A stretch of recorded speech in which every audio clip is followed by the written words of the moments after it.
अस्सलामु अलैकुम रहमतुल्लाहि ताला व बरकातुहू। नाज़रीन किराम, उम्मीद है कि आप तमामी अहबाब खैर आफ़ियत से होंगे। हम और आप जिस मुल्क में रहते हैं उसे हिंदुस्तान कहा जाता है, और हिंदुस्तान ये एक डेमोक्रेसी मुल्क है। यहाँ जमहूरियत है, आज़ादी है। हर कम्युनिटी के लोगों को, हर मज़हब के लोगों को, हर इंसान को हिंदुस्तान का कानून, कॉन्स्टिट्यूशन, इसकी आइन ये इजाज़त देती है कि आप जिस समाज से आते हैं आपको अपने समाज के मुताबिक रहने की पूरी आज़ादी है। आप अगर मुसलमान हैं तो आपको अल्लाह अकबर कहने की भी आज़ादी है।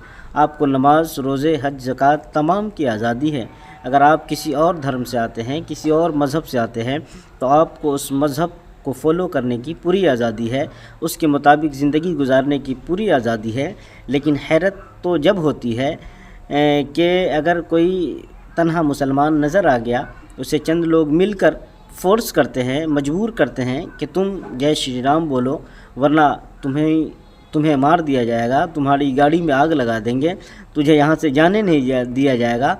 तब जाकर ये एहसास होता है कि वाकई हिंदुस्तान तो 1947 में आज़ाद हो चुका है, आज़ादी मिल चुकी है, लेकिन अब भी कोई न कोई ग़ुलामी की ज़ंजीर मुसलमानों और इस मुल्क के रहने वाले इंसानों के गले में पड़ी हुई है। और वो ग़ुलामी का पट्टा गुंडे मवालियों का होता है, जिन्होंने हिंदुस्तान की आइन, कॉन्स्टिट्यूशन, संविधान की धज्जियाँ उड़ाने में कोई कसर नहीं छोड़ी है, और इनके ख़िलाफ़ कोई कार्रवाई भी नहीं होती, इनकी कोई सज़ा भी नहीं होती, इनके ख़िलाफ़ FIR तक नहीं लिखी जाती।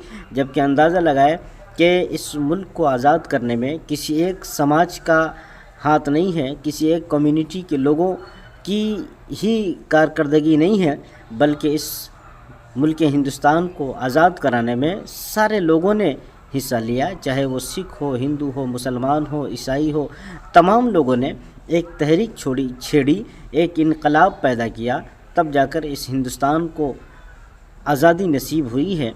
और डॉक्टर भीमराव अंबेडकर बाबा साहब ने जो कॉन्स्टिट्यूशन दिया है, जो आइन दिया है, वो आइन आपको हर चीज़ की इजाज़त देता है।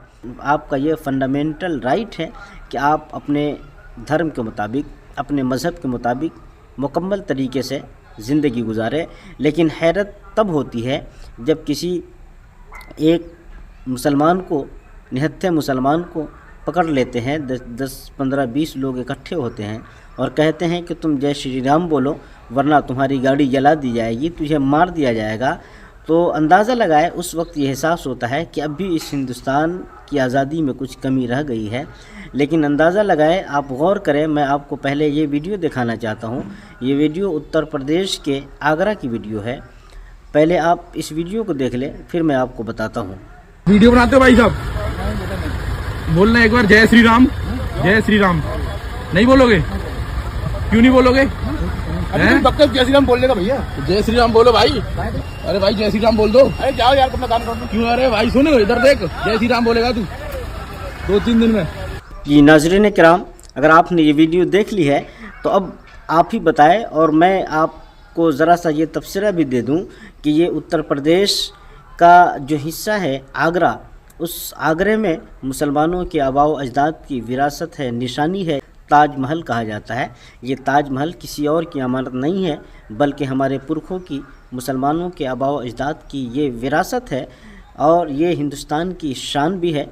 तमाम हिंदुस्तान वासियों को इस ताज महल पर फ़ख्र भी है, नाज भी है। क्यों ना हो, जिसकी ज़ियारत के लिए, जिसको देखने के लिए देश विदेश से लोग आते हैं, और हमारे मुल्क को कहीं ना कहीं फ़ायदा होता है उसकी आमदनी से। उसके अपने मुल्क के पैसे जब वो लेकर आते हैं और यहाँ ख़र्च करते हैं, तो उससे हमारे मुल्क को तक़वियत पहुँचती है, क़ुव्वत मिलती है, इजाफ़ा होता है। और ये भी आप जान लें कि उस ही ज़मीन पर जहाँ ताज महल है, मुसलमानों के आबाओ अजदाद की विरासत है और मुसलमानों की एक पहचान है, हिंदुस्तान की एक पहचान है, उस सरज़मीन पर इस किस्म की घटिया और नीच हरकतें की जा रही है कि एक मुसलमान से, जो कि जिनकी उम्र आपने जिसको वीडियो में देखा है, उनकी उम्र गालिबन 60 से 65 साल की उम्र है, उन्हें फोर्स किया जाता है कि तुम जय श्री राम बोलो वरना तुझे जाने नहीं दूंगा, تجھے بولنا ہی پڑेगा۔ اس بزرگ شخص نے ان کی باتوں پر جب کوئی توجہ نہیں دی تب لاسٹ میں انہوں نے یہ فورس کیا کہ تجھے بولنا ہی پڑेगा، ابھی نہیں تو 2 گھنٹے کے بعد، لیکن بولنا پڑے گا۔ اب آپ ہی اندازہ لگائیں کہ اس جمہوریت میں، اس ڈیموکریسی ملک میں اس طریقے کہ گنڈا گردی والا رویہ اختیار کیا جائے گا تو اس ملک کا انسان خود اپنے ملک میں سیف محسوس نہیں کرے گا، اپنے جان کی محافظت اور حفاظت نہیں کر سکتا ہے، تو آپ باہر سے آنے والوں کو کیا پیغام دے رہے ہیں؟ اور یقیناً یہ گھٹیا حرکتیں اس ملک کی آئین، کانسٹیٹیوشن کو، سویدھان کو کمزور کرتا ہے۔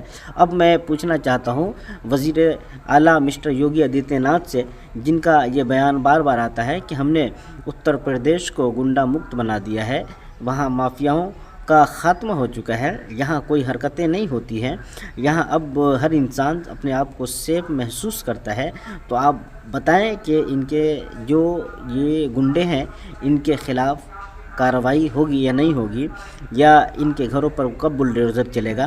یہ ذمہ داری مسٹر یوگی آدتیہ ناتھ، جو کہ اتر پردیش سب سے بڑے اسٹیٹ کے وزیر اعلیٰ ہے، امید کرتا ہوں کہ ایسے لوگوں کے خلاف بھی ان کا بلڈوزر چلے گا اور کارروائی ہوگی۔ اگر ایسا نہیں ہوتا ہے تو یقیناً بات تو طے ہے کہ کانسٹیٹیوشن کی ہتیا ہو رہی ہے، قانون کو پیٹھ کے پیچھے ڈالا جا رہا ہے، کیونکہ ہندوستان ایک ڈیموکریسی ملک ہے، ایک جمہوریت ہے یہاں، اور جمہوریت اس چیز کی اجازت نہیں دیتی ہے۔ لیکن آپ یہ بھی جان لیں کہ کیا یہ جو سلوگنس ہے، جے شری رام یا بھارت ماتا کی جے، یا جو اللہ اکبر، نعرہ تکبیر، یہ جو سلوگنس ہے، اس کا کانسٹیٹیوشن سے کوئی تعلق نہیں ہے، قانون سے کوئی تعلق نہیں ہے، اس دیش کی آئین سے کوئی تعلق نہیں ہے، بلکہ یہ ایک دھارمک سلوگنس ہے، دھارمک نعرے ہیں۔ یہ ہندوستان آپ کو اجازت دیتا ہے، اگر آپ چاہیں تو بولے یا نہیں بولے۔ اگر آپ مسلمان ہیں تو آپ اپنے دھرم کو فالو کرتے ہوئے آپ تکبیر، اللہ اکبر کی صدائیں بلند کر سکتے ہیں۔